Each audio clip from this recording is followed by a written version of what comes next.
The moment Eric Forrester steps into his new role at Logan, there is a visible spark in his eyes that has been missing for years, a mixture of renewed purpose and defiant pride that signals not simply a professional choice, but an emotional declaration. For Eric, becoming the chief designer for Katie's fledgling fashion empire is not a casual collaboration or a retirement hobby. It is a statement that his relevance has not faded, that his creative instincts still matter, and that his legacy does not belong exclusively to Forrester Creations, or to the children who have gradually pushed him to the margins. He throws himself into the work with almost reckless enthusiasm, sketching late into the night, refining silhouettes with the meticulous care that once made him legendary, and promising Katie Logan that Logan will not merely survive, but dominate. To Eric, this is not betrayal yet. It is resurrection. That illusion does not last long. Almost immediately, Ridge Forrester and Brooke Logan begin applying pressure, subtle at first, then increasingly direct. Their reminders are wrapped in concern, but sharpened by accusation. They speak of family loyalty, of decades spent building Forrester Creations from nothing, of a legacy that cannot simply be set aside for a rival brand bearing the Logan name. To Ridge, Eric's move feels like a personal rejection, an implicit judgment that his leadership is no longer sufficient.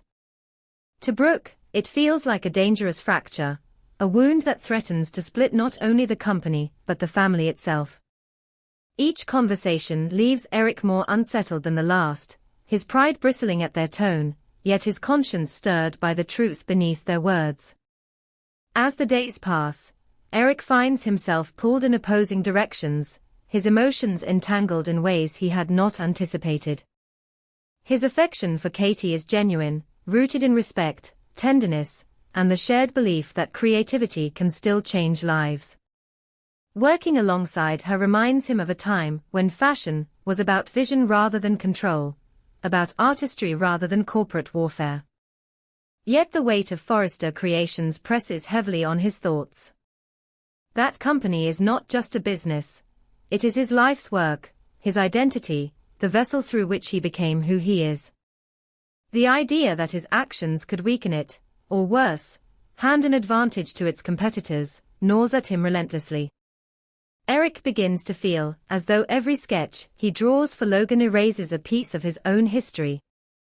This internal conflict festers until it demands resolution, and Eric, ever the strategist, chooses a path that allows him to believe he is serving both sides. In a series of discreet, carefully orchestrated encounters, he approaches Brooke and Ridge privately, positioning himself not as a defector, but as a potential ally. He hints that his involvement with Logan gives him insight into its strategies, its weaknesses, its upcoming collections. He offers to help them counter the brand's rise, to protect Forrester Creations from being blindsided, but insists on anonymity. His name, he argues, cannot be associated with such interference without destroying everything. To Brooke and Ridge, the proposal is shocking, yet tempting. The idea that an insider could provide advance knowledge is difficult to resist, especially when Forrester's dominance feels under threat. Once this secret pact is formed, Eric crosses a line that cannot be uncrossed. What begins as observation turns into action. He starts copying designs, photographing sketches under the guise of refinement, memorizing fabric choices and structural details. Each act is accompanied by a rationalization, a quiet voice insisting that he is merely leveling the playing field, ensuring that his family's company is not harmed by his personal choices. Still, the act of stealing ideas from Katie's vision leaves a sour taste that no amount of justification can erase.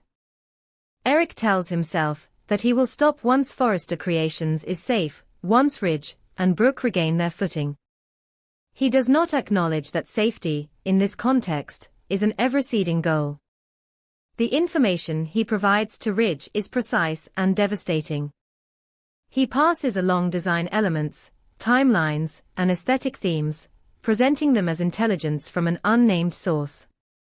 Ridge, trusting the material's authenticity, integrates these ideas into Forrester Creations' own upcoming line, convinced that he is acting defensively rather than aggressively. The result is a calculated overlap that Eric convinces himself is coincidence, even as he watches the two collections begin to mirror each other in troubling ways. Each shared detail tightens the knot in his chest, but he continues, driven by the belief that stopping now would make everything he has done meaningless. The fallout arrives swiftly and brutally. As Logan prepares to unveil its collection, whispers of leaked designs ripple through the industry. When images surface showing pieces at Forrester Creations that bear an unmistakable resemblance to Katie's work, shock turns to outrage. Katie's initial disbelief gives way to panic as she compares sketches, fabric choices, and silhouettes, each similarity eroding her confidence.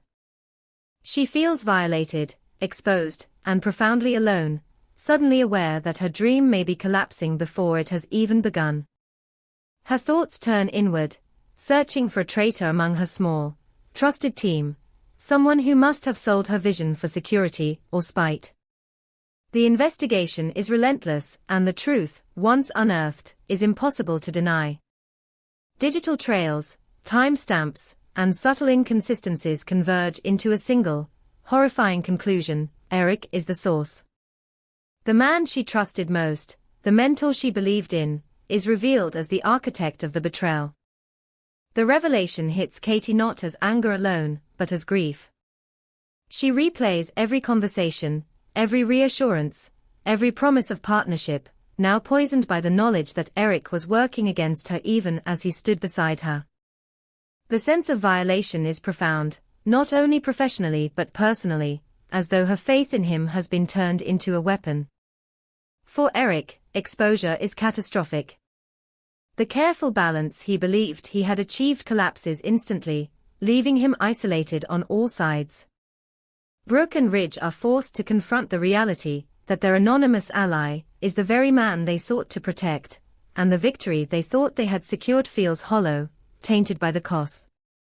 Eric, stripped of his justifications, must finally face the truth he has avoided. In trying to preserve his legacy, he has compromised it beyond repair. The betrayal has not strengthened Forrester Creations. It has undermined the very values on which it was built. The damage to Logan is immediate and severe. Investors waver, public trust erodes, and Katie is left fighting not only for her brand's survival, but for her sense of self-worth. The shock of Eric's actions reverberates through every aspect of her life, forcing her to confront the painful reality that even the most trusted relationships can conceal devastating duplicity. She must decide whether Logan can endure such a blow, or whether the brand will forever be defined by the scandal that nearly destroyed it. In the aftermath, Eric is left alone with the consequences of his choices. The man who once believed he could outmaneuver fate now understands that loyalty cannot be divided without cost. His attempt to serve two masters has left him with none, his name tarnished, his relationships fractured, and his sense of purpose in ruins. The irony is cruel. In trying to protect his family's legacy, he has endangered it, and in seeking to remain relevant, he has rendered himself a cautionary tale. What lingers most is the lesson etched into every shattered alliance and broken promise. Trust, once betrayed, cannot be reclaimed through explanation or remorse alone. It demands accountability, sacrifice, and the willingness to accept loss. For Katie, the path forward will require resilience beyond imagination. For Eric, redemption, if it is possible at all, will require confronting the truth he tried so desperately to avoid: that legacy is not preserved through control, but through integrity. And in the ruthless world of fashion, where image is everything, the most devastating design flaw is betrayal itself. The fallout does not end with exposure, it only deepens, spreading outward like a crack through glass that no one notices until the entire surface gives way. In the days following the revelation, the fashion world watches with a mixture of fascination and quiet judgment as the scandal surrounding Eric Forrester and the implosion of trust at Logan continues to unravel. What initially appeared to be a single act of betrayal begins to reveal itself as a chain reaction, touching every relationship Eric ever relied on, and forcing each character to confront not only what was lost, but what can never be restored. For Katie Logan, the days after the scandal blur together in a haze of damage control and private devastation. Publicly, she is forced to project strength, insisting that Logan will endure, that creativity cannot be stolen even if designs can be duplicated. Privately, the betrayal gnaws at her with relentless persistence. She replays moments with Eric, searching for signs she missed, gestures that now feel rehearsed, kindness that now feels calculated. The most painful realization is not that Eric betrayed her business, but that he betrayed her belief in collaboration as something sacred. Every sketch on her desk now feels vulnerable, as though the very act of creation has been contaminated by suspicion. At Forrester Creations, the victory Ridge thought he had secured quickly sours. Ridge Forrester begins to understand that the designs he integrated into his collection carry a hidden cost that no market success can erase. He feels the weight of Eric's involvement like a stain he cannot scrub away, realizing too late that winning by deception undermines the authority he fought so hard to maintain.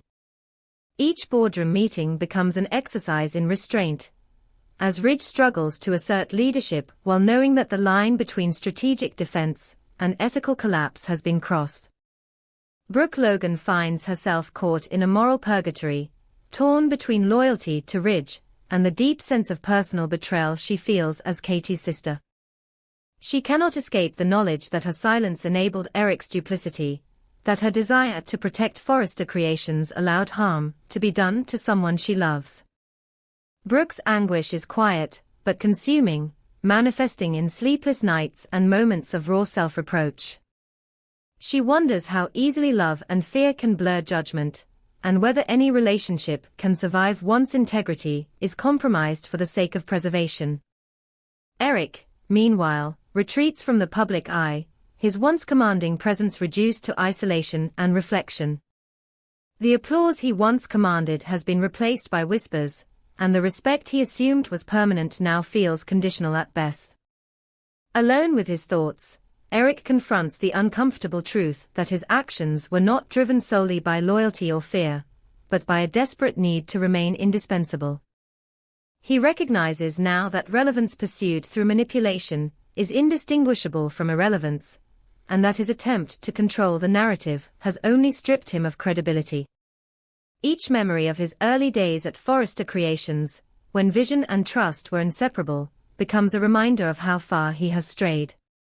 The pressure on Logan intensifies as competitors circle, eager to capitalize on perceived weakness.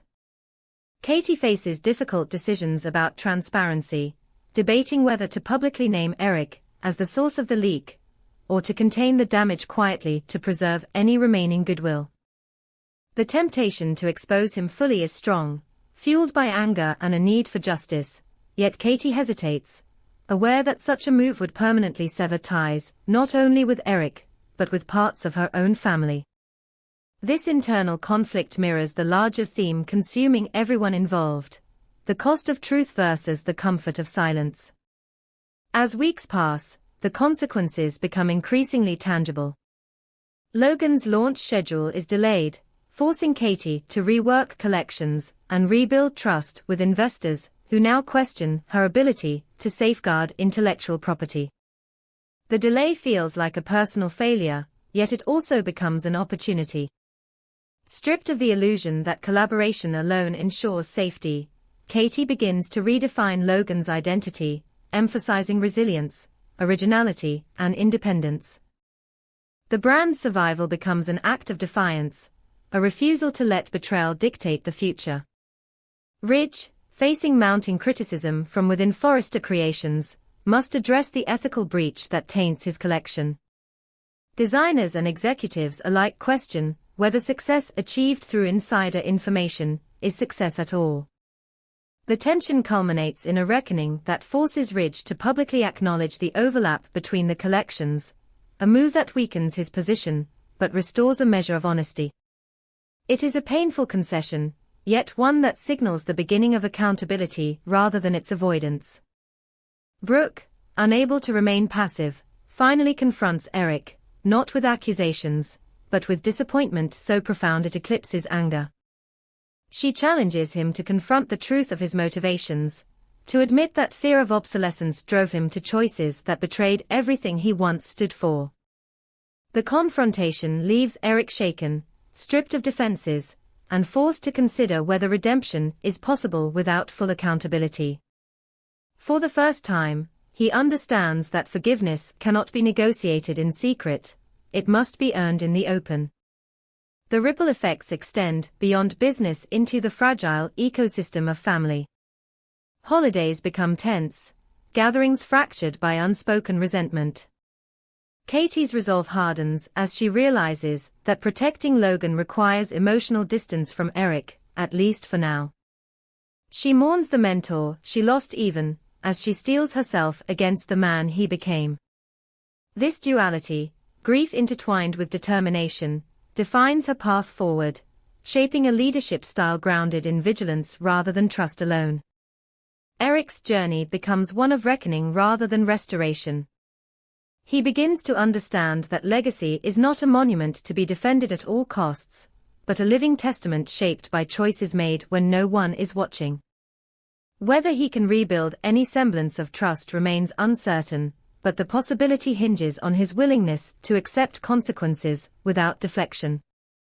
In quiet moments, he contemplates stepping back entirely, acknowledging that clinging to power may only cause further harm. As Logan slowly regains its footing and Forrester Creations grapples with the moral implications of its success, the industry watches closely. The scandal becomes a cautionary tale, a reminder that creativity thrives on trust, and that betrayal, once revealed, reshapes not only brands, but identities. Each character moves forward altered, carrying scars that inform every decision. The story does not conclude with closure, but with transformation. Katie emerges stronger, tempered by loss yet driven by purpose.